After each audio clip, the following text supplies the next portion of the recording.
we're attaching the walls to the roof of the building. If you remember from the last handout, there was the gap. Also modifying the profile on the first floor. The reason to do so is to allow space for the stairs to fit into them. We're actually adding the stairs to the building. We're adding railings, and we're also modifying the profile of the roof to extend it on one side of the building. So from the previous handout, this is where we were. We'd finished the building by adding internal walls, doors and windows, and also the roof. So what we're doing is creating a split on this wall here, and also this wall. When you do that, it allows one part of the wall to be changed to a different type. So we'll go to the ground level plan in the project browser by double clicking, and then we'll select the wall that we need to split. So we'll start with this inside wall here. When you select the wall here, you have a context tab open, so modify walls just here. And the tool that we need to use for creating a split is located under the modify panel on this ribbon here. And there's a tool that says split element. And if you hover the mouse over the tool, it gives you a preview of actually how it works and what it does. So we'll click on the split element tool, and what we'll do now is we'll move our mouse over this wall here. If you notice the mouse, the actual cursor's changed to indicate a knife, which indicates that it's going to cut through something. So we'll move it onto this wall here, and when you do that, you can see a dimension starts appearing. So it doesn't actually matter what the dimension is, because what we're going to do is simply click, and then click again on this dimension just here. The value that we need to enter here is 4,000. And then we'll press enter. I'm now just going to press the modify button, and I'll show you what the result is. So previously this wall was one length of wall, and now it's actually split into two different walls. They are the same type, but they are two different walls here. So we'll repeat the process on this wall on the inside here as well to create the same dimension split. So we'll click on this wall here, and again we'll go to the modify section on the toolbar, and then we'll select the split element tool. Now what we'll do is just move it over the wall that we need to split, and you can see a dimension appear. So again we'll click. In this instance, what it's done is it's given us the dimension on the other side of the split. So that doesn't match what we had on the other wall that we initially did. However, as we've previously explored, you can move these witness lines and redirect them to where you want the dimension to appear from. If we select this small blue dot, sorry, let's just repeat that process. Select this wall, split tool, and click on the center line just here. We can drag this witness line and reposition it onto this wall here. As you can see, the dimension is not referencing this section of the wall, it's doing the newly selected section.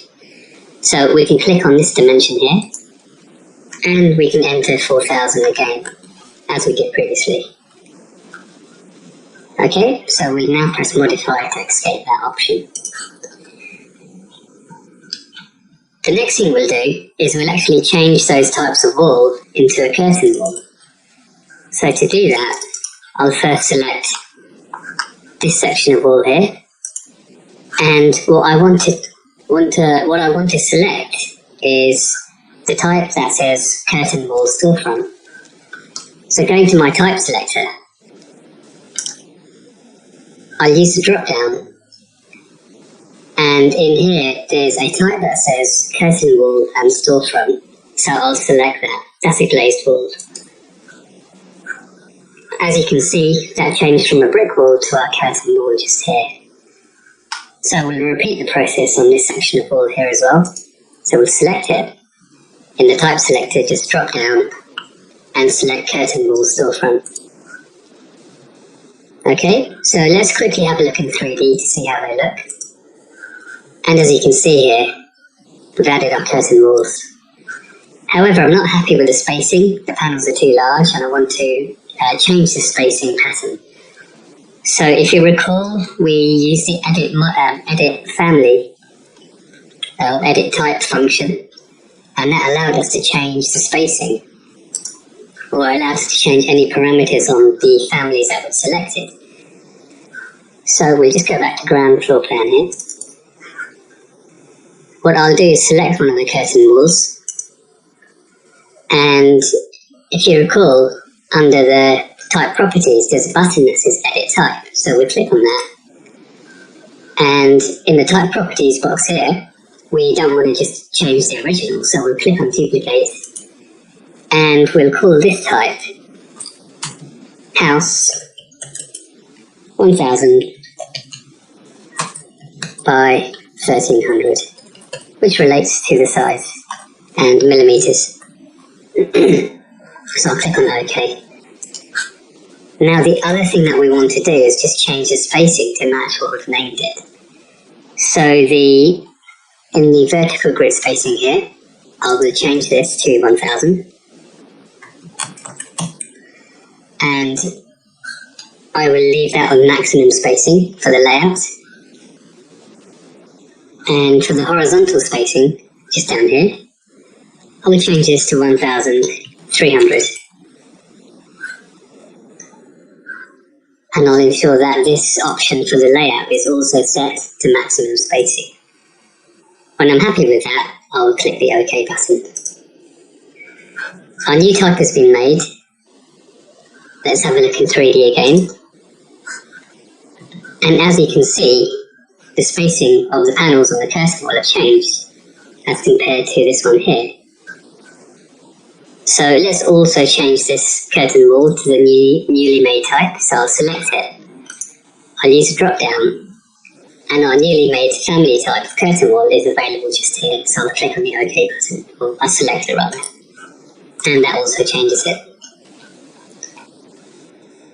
Now, if you recall from the previous lesson, there was a gap, and you can see the gap between the top of the walls and the roof.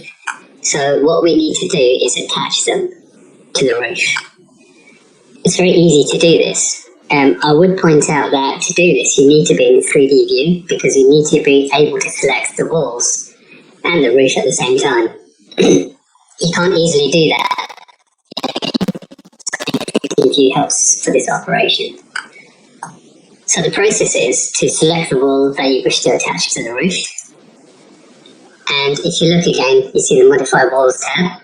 And on this section of the tab here, you can see a button that says Attach Top Base. So I'll select that button. And then the next process is to click on the roof. I'm not clicking anywhere on the roof. I'll make sure that it highlights in blue first, so that it's selected. And then I'll click. And if you notice, the wall then moves up to join with the roof. So that needs to be done for all of the other walls on the outside. So instead of doing it one by one, I'll hold down Control, and I'll select multiple walls at the same time. They highlight in blue once they're selected. And then again, I'll click on the Attach Top Base. I'll click on the roof, and they'll all go up to join the roof at the same time. So we've fixed our gap with the roof there. So the other thing that we need to do is to draw the stairs. Now the stairs are going to fit obviously from the ground floor to the first floor, and they need to be able to join onto the floor somewhere. So we'll change the profile to allow for a cutout on the first floor slab. So we'll go to the first floor level in the project browser. We'll select the actual floor that we need to modify. So we'll click on that. And we'll click on the Edit Boundary tool just here. So it says Modify Floors on the tab here, because we've selected the floor. Then we'll click on Edit Boundary. As I mentioned before, what that does, it accesses the sketch that we use to make the actual floor. So what we're doing in the top left corner in this section here is we're drawing a couple of lines and then trimming away a couple of more lines to make a cutout. So this is following the handout for lesson 3. So to do that, I'm currently modifying my floor boundary, and you can see under the draw section here there's different tools to make lines, to sketch lines rather. I'll use the one that says line just here. So I'll select that. What I'll do next is move the mouse cursor to the corner point here. I'm not going to click on that point. I'm just going to hover over that point, this end point, and using the cursor I'll just move it in a downwards direction. Now as you can see, a dimension starts appearing, and you can adjust it to fit the right dimension. Instead what I'll do is I'll overwrite that value and I'll type in 1100 and then enter. What that does, it gives us a start position for the line, as you can see there. I'll move it in the right horizontal direction and also type in 1100 and then enter. And the final step is to join it back to the line at the top of our sketch. So I'll move it vertically up, and this time there's an intersection snap and I can click on that line just here. So I'm happy with that, and now I'll press the modify button to exit the sketch. So to complete the sketch, I need to trim away these 2 lines just here. So to do that, there's a button that says Trim Extend, and again it's under the Modify section. So I'll click on Trim Extend, and this tool lets us trim away lines. So how it works is, you have to click on the 2 lines you want to keep, and the one you don't want is trimmed away. So if I select this line here, and also this horizontal one, this vertical line here has been trimmed away. So repeating that process, I want to trim away this section of line. So I'll click on this vertical one here, and this horizontal one on this side of the line, not this side, on this side. And you can see it's trimmed away that line. So we've made a cutout for our stairs to nicely slot into just here. So that sketch is complete, and I need to click on the green tick to finish that model. So let's click there. Again, the option for this is don't attach. So there's our sketch, completed floor slab. So now we need to add the stairs to fit into this area here. So what we'll do is go to the ground floor level, and under the architecture tab, towards the centre, there's a button that says stairs, so we'll click on that button. Now drawing stairs can be quite complex because there's different options, different configurations and different ways to draw them. I find the easy way to draw them is to draw a run, to draw a straight run or a series of runs, and to do that there's a button that says run just here, so make sure that's selected. So when you want to start the stairs, you're clicking on the first step to start. So let's start towards this wall around here, and then move them to the right. So we'll click on this location just here, and you can see the stairs start to appear. So let's just zoom in slightly. If you notice the text under the actual stair is currently saying 5 rises created and 11 remaining. So the number of rises are how many steps you need to reach the floor on the next level. So it knows, the Revit program knows that we need 16 steps to go between the ground floor and the first level, and the program automatically calculates that based on your levels. So what you need to do is drag the cursor to the right hand side, keeping it horizontal, until the text says 0 rises remaining. If you notice the text, it says 16 rises created and 0 remaining. Once that condition has been met, click with the mouse, and there are your stairs. So if we zoom in further, you'll see step 1 here, and the final step 16 here. So these are 16 rises, and this is the direction of your stairs with the arrow indicating here. You click on the green tick again to finish the stairs.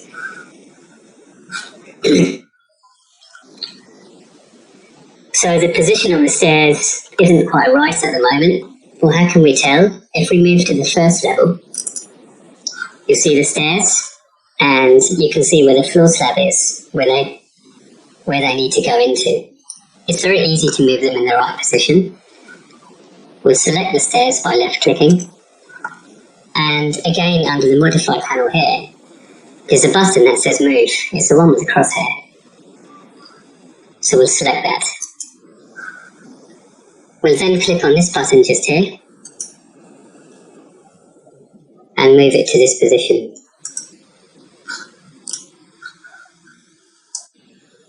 So when you've used the move tool to position the stairs into the correct position, they should appear as such. You've had the cutout in the floor slab, and you've used the move tool to drag them into the right position. Let's just have a look in 3D to see if that's worked effectively. And if we look through this curtain wall, we can see the stairs going up from the ground floor and attaching to the floor slab on the first floor. And this is a section that we use the modify tool to cut out the profile of the stairs. So I'm happy with that. The stairs are in the correct position. The next procedure is to add some railings to the exposed sections of the floor slab. If you look over here, you can see there's a balcony, which currently doesn't have any railings. And also this overhanging section on the first floor inside the building doesn't have any railings either, so we need to add some to those. So we'll go to the first floor level, because that's the level we need to apply the railings onto. And we'll start with the balcony area. So to add railings, we go to the architecture tab. We'll go across to the circulation group, and there's a railing button just here. The type we're selecting is sketch by path, so that's the option. Again, that opens the modify tab here, and this time is to create a railing path. Now there's different drawing options, and we are using the line option, and in the offset box here, we're going to enter a value of 100. This will allow us to offset from the positions we click on by a dimension of 100 millimeters. So what we can do is click on the positions on the balcony we wish the railing to apply to, and that will automatically apply the offset. So if we click at this intersection here,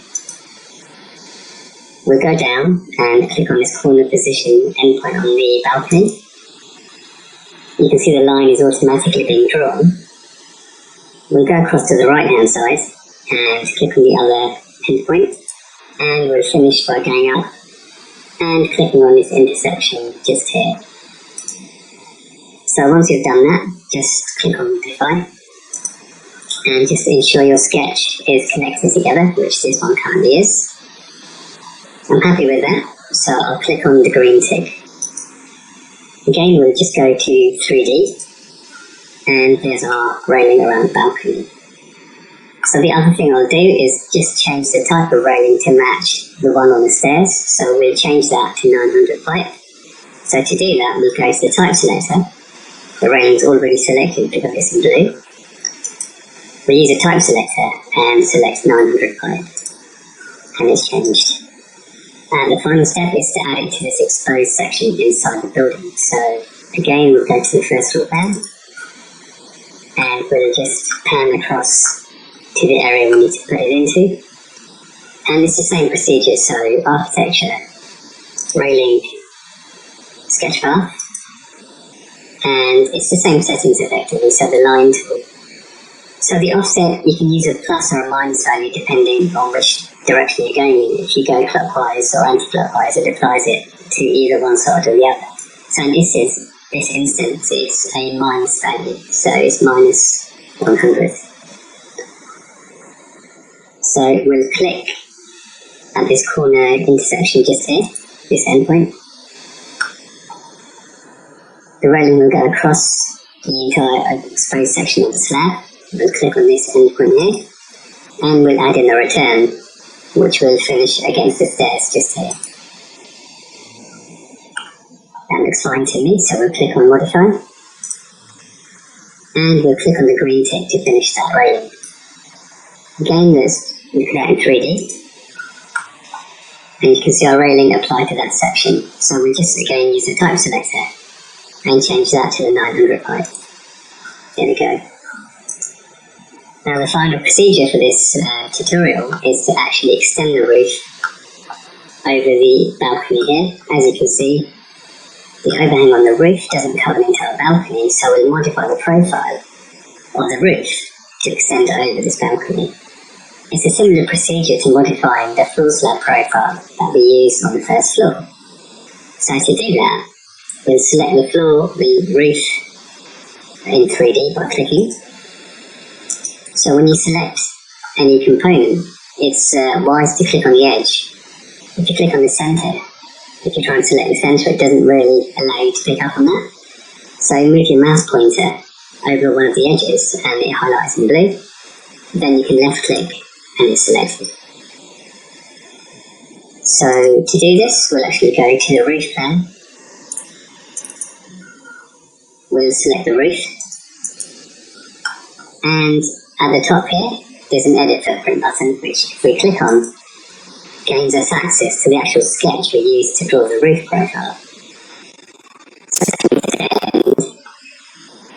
Is on the south of the building, and you can see the balcony and you can see the current line of where the roof is extending. So to change that dimension, we can actually click on this line here on the roof, and you can drag this line down manually using this crosshair. If you look further in, you'll see there's actually a dimension, so we can actually modify that by clicking on the dimension, entering our value, which should be 1200, and pressing enter. And that is automatically increase the overhang. So to finish that, again we'll click on the green tick to finish the sketch profile. And that's our roof there. So that concludes lecture 3. We'll now follow the next lecture on lecture 4. Thanks for listening.